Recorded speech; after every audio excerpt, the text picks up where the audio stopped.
স্বাগত ডিবিসি সংবাদে। আপনাদের সাথে আছি আমি শোভন শাহমিদিশা। এবারে জানাবো খবরের বিস্তারিত। ঢাকা সফররত পূর্ব তিমুরের প্রেসিডেন্ট হোসে রামোস হোর্তের সাথে দুপুরে প্রধান উপদেষ্টা ডক্টর মোহাম্মদ ইউনূসের বৈঠক শেষে প্রধান উপদেষ্টার তেজগাঁও কার্যালয়ে যৌথ ব্রিফিং করবেন তারা। দুদেশের মধ্যে উচ্চ পর্যায়ের এই বৈঠকে দ্বিপক্ষীয় সম্পর্ক জোরদারে ভিসা অব্যাহতির সংক্রান্ত সহ বেশ কিছু বিষয়ে আলোচনা হওয়ার কথা রয়েছে। পূর্ব তিমুরের প্রেসিডেন্ট শনিবার রাত 10:40 একটি বিশেষ ফ্লাইটে হযরত শাহজালাল আন্তর্জাতিক বিমানবন্দরে পৌঁছান। সে সময় ফুল দিয়ে তাকে অভ্যর্থনা জানান প্রধান উপদেষ্টা ডক্টর ইউনূস। বাংলাদেশে দেশটির রাষ্ট্রপ্রধান পর্যায়ে এটি প্রথম সরকারি সফর।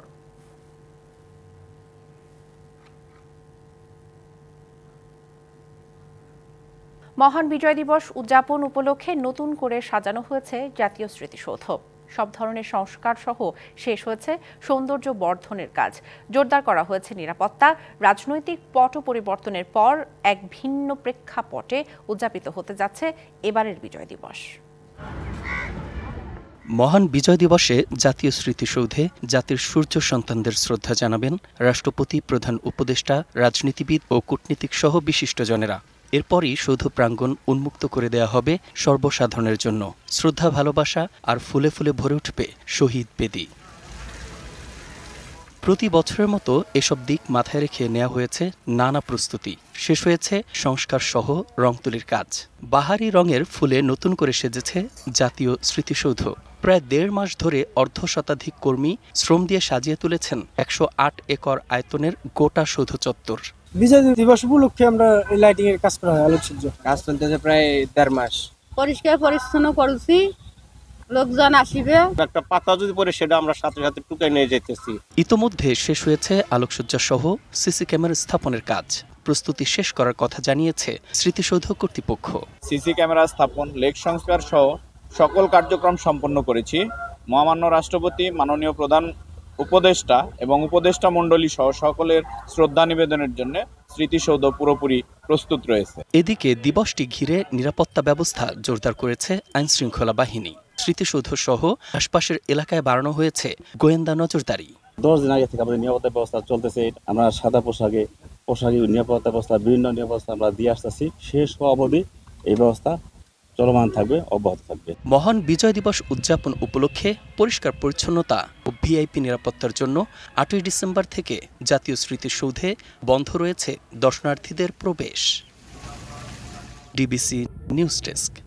জনপ্রশাসনে আমূল পরিবর্তন দাবি করে 3 ধাপে সংস্কার প্রস্তাব দিয়েছে বিএনপি। জনপ্রশাসন মন্ত্রণালয়ের সিনিয়র সচিব মোখলেসুর রহমানের কাছে এই প্রস্তাব জমা দিয়েছে দলটি। রবিবার বেলা 11টায় 3 সদস্যের একটি প্রতিনিধি দল লিখিত প্রস্তাবনা জমা দেয় বিএনপি চেয়ারপারসনের উপদেষ্টা ইসমাইল জবিউল্লাহের নেতৃত্বের একটি দল। দলীয় প্রশাসন দিয়ে দেশের প্রশাসনিক কার্যক্রম যেন না চলে এমন দাবি বিএনপির। নির্বাচনের আগে অবশ্যই পুরো প্রশাসন রদ বদল করে ঢেলে সাজানোর দাবি দলটির। প্রশাসন যেন নির্বাচনে কোনো ধরনের প্রভাব বিস্তার করতে না পারে এমন উদ্যোগও নেয়ার দাবি বিএনপির।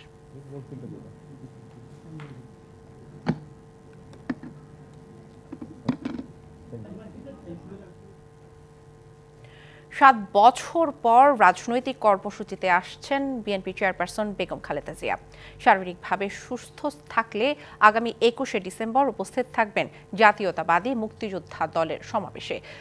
মহান বিজয় দিবস উপলক্ষে রাজধানীর চীন মৈত্রী সম্মেলন কেন্দ্রে এই সমাবেশ আয়োজিত করা হয়েছে। 2018 সালের ফেব্রুয়ারিতে সর্বশেষ প্রকাশ্য রাজনৈতিক কর্মসূচিতে অংশ নিয়েছিলেন খালেদা জিয়া। এবছর 21শে নভেম্বর সেনাকুঞ্জে সশস্ত্র বাহিনী দিবসে রাষ্ট্রীয় অনুষ্ঠানে যোগ দেন খালেদা জিয়া। দলের স্থায়ী কমিটির সদস্য doctor AZM Zahid Hossain DBC নিউজকে জানান, বিএনপি চেয়ারপারসন শারীরিকভাবে সুস্থ থাকলে মুক্তিযোদ্ধা দলের সমাবেশে অংশ নেবেন। এজন্য সমাবেশ 2 ঘন্টার মধ্যে শেষ করা হবে। এছাড়া অনুষ্ঠানে ভার্চুয়ালি যুক্ত হবেন দলের ভারপ্রাপ্ত চেয়ারম্যান তারেক রহমান।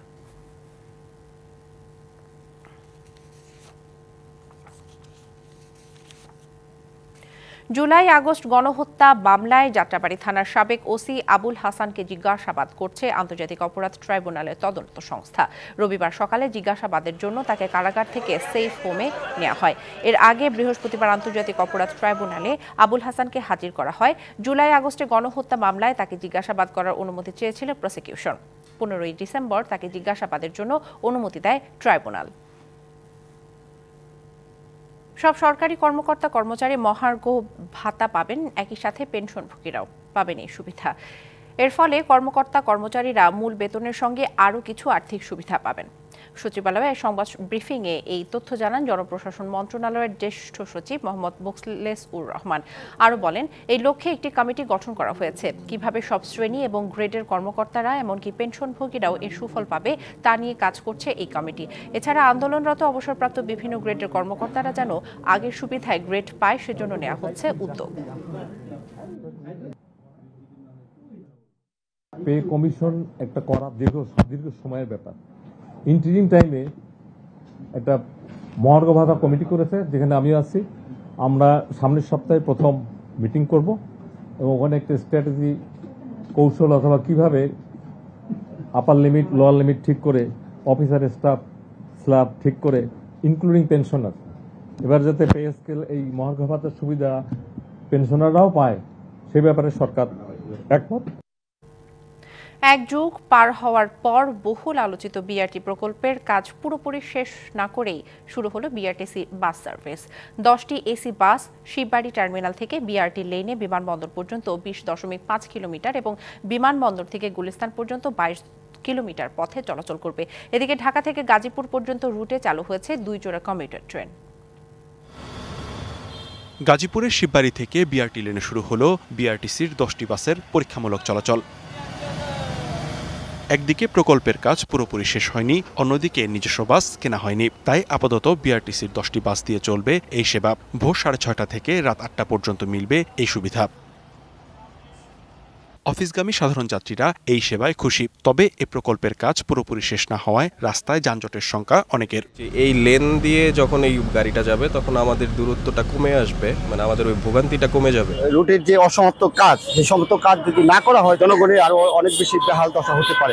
জনবল সংকটের কারণে সড়কে শৃঙ্খলা নিয়ে হিমশিম ট্রাফিক বিভাগ। মিটিং হয়েছে, সেখানে আমরা আমাদের যে পর্যাপ্ত ট্রাফিক জনবলের অভাব আছে সেই বিষয়টা আমরা তুলে ধরেছি। আমরা অনুরোধ করেছি যেন বিআরটি থেকে ম্যাজিস্ট্রেট সহ বিআরটি এর কিছু জনবল থাকে এই বিআরটি লেনে।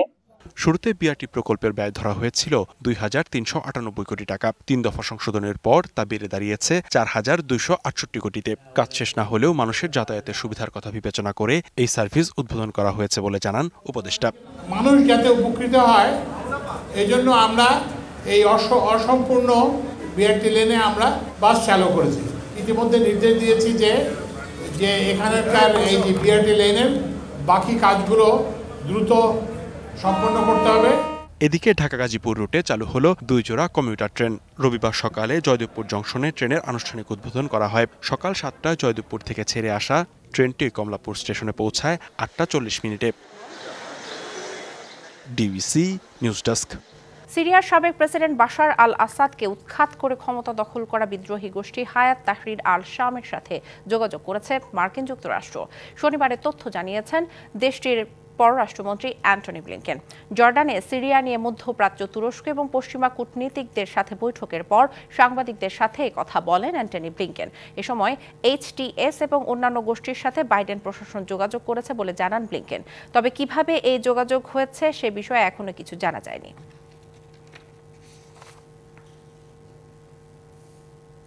মানহানির মামলা মীমাংসা করতে নবনির্বাচিত মার্কিন প্রেসিডেন্ট ডোনাল্ড ট্রাম্পকে $1.5 কোটি পরিশোধ করবে দেশটির সংবাদ মাধ্যম এবিসি নিউজ।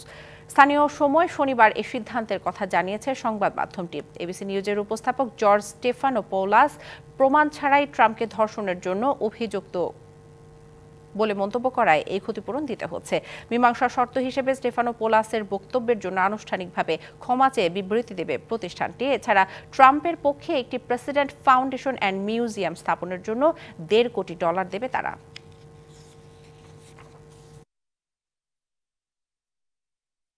সংবাদ এই ছিল এখনকার মতো। ডিবিসি নিউজের সংবাদগুলো পড়তে ভিজিট করুন dbcnews.tv আর ভিজিট করুন ডিবিসি নিউজের ফেসবুক পেজ এবং ইউটিউব চ্যানেল। ডিবিসির সঙ্গেই থাকুন।